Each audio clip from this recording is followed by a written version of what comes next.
Hi friends, இன்றைக்கி எங்கள் வீட்டில் என்ன சமையல்னா சேனக்கிழங்கு கொஞ்சோண்டு இருந்துச்சு. அதை வேக போட்டு வச்சுட்டு சாயங்காலம் என் மகா வந்தோடனே பொரிச்சு கொடுக்குறதுக்கு வச்சுருக்கேன்.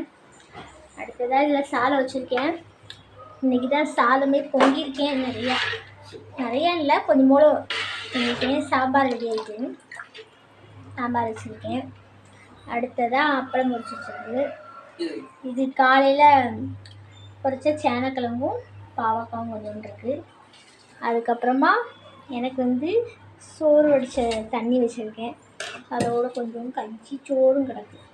இதுதான் இன்றைக்கி எனக்கு நல்லா கரைச்சி சாப்பிடுவோம். அப்படியே சாப்பிட்டு கொஞ்சம் ஊறி வந்துடும். அதுக்கப்புறம் காலையில் இன்றைக்கி பூரி போட்டேன். பூரி கிழங்கு உள்ள கிழங்குக்கு இதை வச்சுட்டு விளக்கிட வேண்டியது. அதுக்கப்புறம் இன்றைக்கி நான் என்ன சொல்ல போகிறேன்னா, பாவா வேலைக்கு கிளம்பிட்டாங்க. பாருங்கள், வண்டி எடுத்துகிட்டு போயிட்டாங்களா. டாட்டா.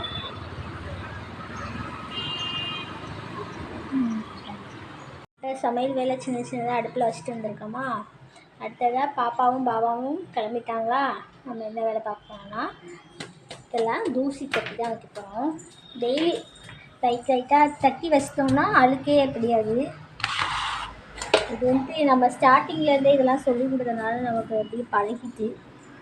அடுத்ததாக பார்த்தீங்கன்னா அந்த பாருங்கள், கர்ச்சிப்பாங்க இங்கேயுமா போட்டிருக்கோம். இதுதான் கிடக்கும். நம்ம எடுத்து அதெல்லாம் நீட் பண்ணணும். பாருங்கள் எப்படி கிடக்கும் பாருங்கள். நானே அங்கே வைக்கிறேன். எடுத்த பொருளை எடுத்த இடத்துல வச்சிட்டோம்னா நமக்கு வேலையெல்லாம் நிறையா இருக்காது. கொஞ்சம் கிடக்கு.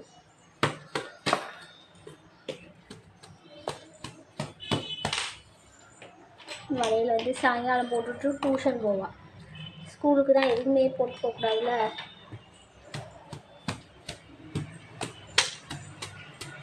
மாத்திரைலாம் எனக்கு கொடுத்த மாத்திரை நான் போட்டுக்கிட்டு இருக்கேன். இப்போ நம்ம காய் வெட்டி எடுத்துச்சு. கேரட்டு, முட்டைக்கோஸ், பீன்ஸு மூணையும் சேர்த்து பொரிக்க போகிறோம். வாங்க. இப்போ நம்ம காய் வெந்துக்கிட்டு இருக்குது. கேரட்டு, பீன்ஸு, முட்டைக்கோஸ் மூணு சேர்த்து பொரியல். சாதம் வச்சாச்சு, சாம்பார் வச்சாச்சு. ஓகே ஃப்ரெண்ட்ஸ், நேற்று வரைக்கும் அடுப்படியில் நின்று வேலை பார்க்க முடியாதபடி இருந்தேன். இன்றைக்கி கடவுள் நம்மளை செய்ய வச்சுட்டாரு. அதாவது காயங்கள் இல்லாமல் காலம் எதுவும் கடந்து போகாது.